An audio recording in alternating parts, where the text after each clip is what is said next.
ऐसे वैसे गुरु की पहचान नहीं है, उसके ढोल नहीं बज रहे। जो अब तक बज रहे थे पुराने ढोल, घिसे पिटे बोल,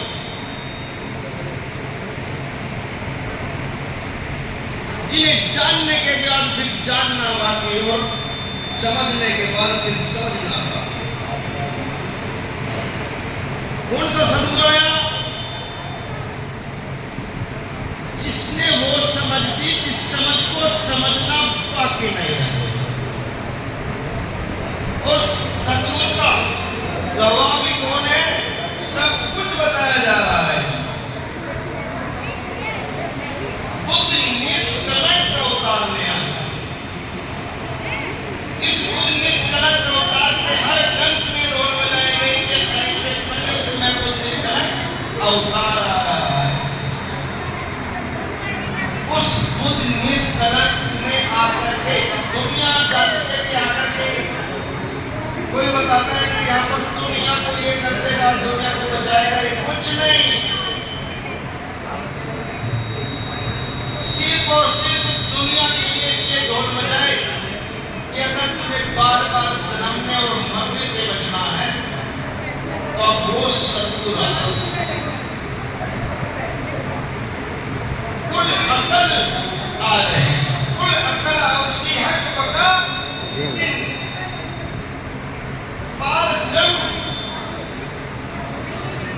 की पहचान देने वाला सदगुरु और कहा कि अब शुद्ध होशी समझ को खुले बातों न की कर,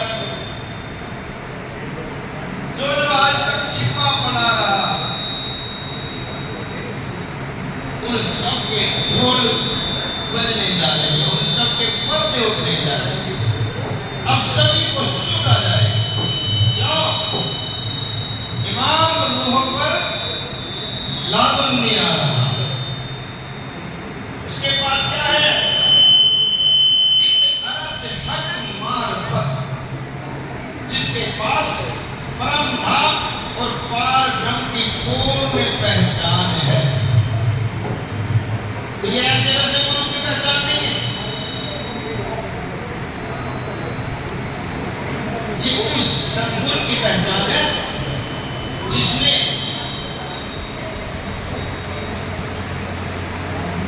मुझे मुझसे मिला दी। आज तक यहाँ पर जितने भी गुरु मिले ये सब बाईमुखी, लेकिन अब जो सदगुरु आए हुए हैं जिनका ढोल बजाया जा रहा है वे अंतर्मुखी करने वाले सदगुरु हैं। सदगुरु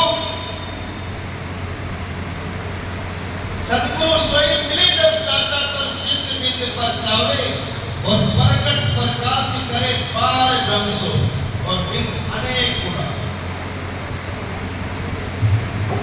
सदगुरु स्वयं जो आप पहचाने तो आपकी पहचान करा दे, आप बोले।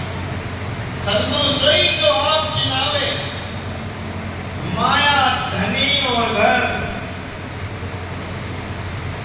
आपकी पहचान करा दे और माया की पहचान करा दे और आपको अपने रास्ते पर लगा दे। सदगुरु स्वयं जो आप चिनावे माया धनी और घर, सब चीज परे आकर कोई ऐसा बचेगा ही नहीं जिसकी पहचान ना करावे। ऐसा सदगुरु और फिर अनेक उड़ावे। तो चीज क्या है? ये ऐसे वैसे गुरु की पहचान नहीं की जा रही, ऐसे वैसे गुरु की पूजा पत्ती नहीं होने जा रही है। अब ये गोल लक्षण का होना है जिसने पारब्रह्म और सदगुरु को पहचाना और उन्हीं की पहचान यहाँ पर बताई जा रही है।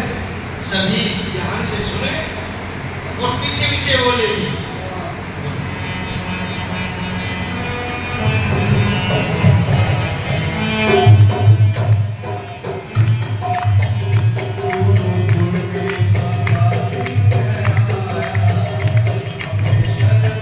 Oh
और जो मोमो को समझते उसी को मोमिन,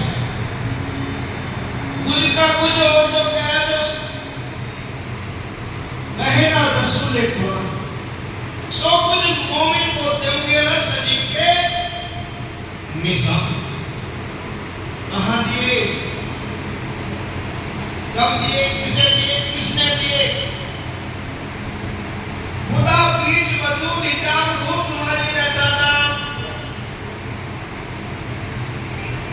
जो यहाँ पर फरिश्ती खेल में आकर के खुदा बनकर बैठा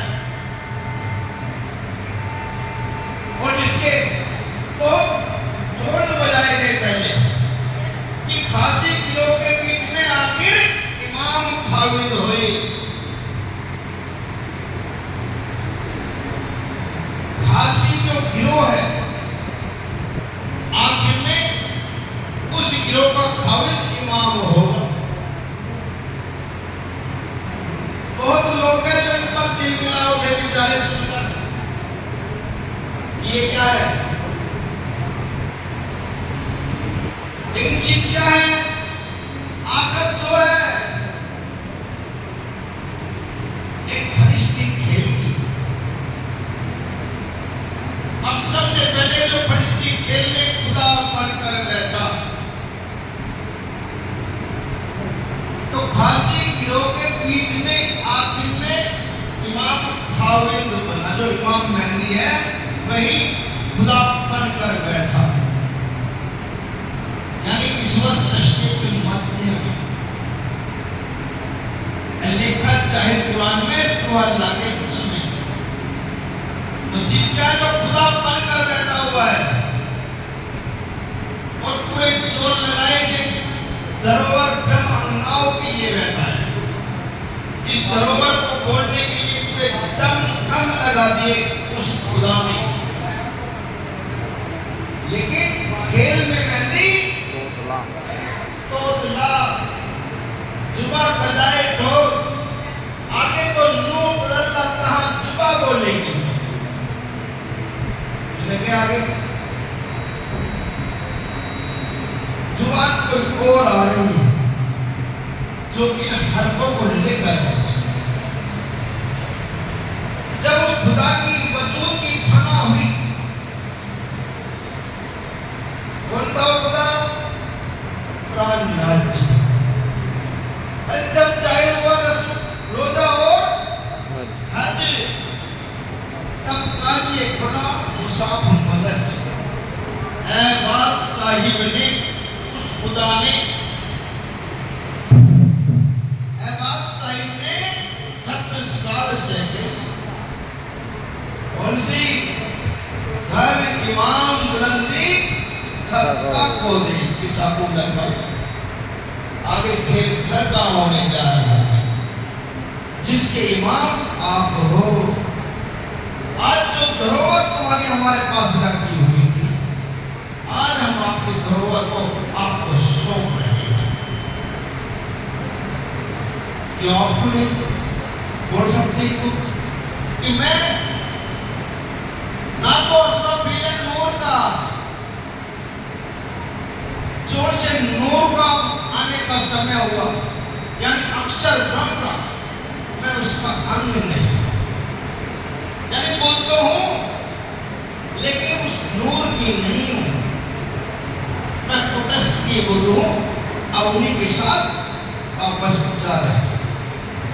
तो ना तो असला पीले नूर का क्यों फरिश्ता आगे से क्या आए, पर मगज मूसा के नूर में रूह मोहम्मद ले मिलाए।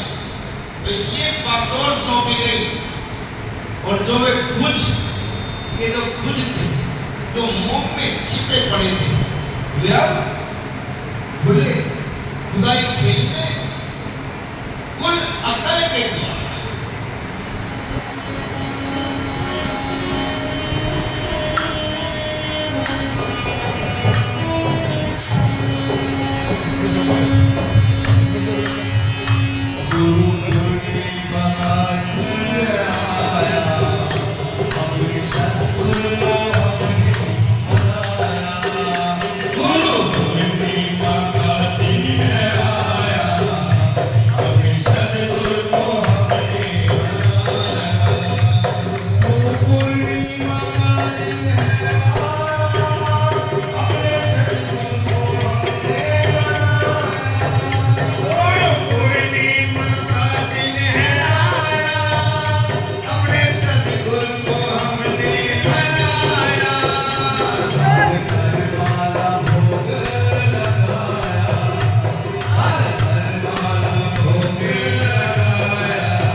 अगर कामिल गुरु मिल जाए किसी को, साचा गुरु मिल जाए किसी को, जो जानता हो पार तो गुरु हो कामिल और शिष्य हो आमिल। कहता है प्रताप खुदा जो नहीं साया। तो चीज क्या है? अब वही गुरु जो है कामिल वो आ चुका। गुरु अब के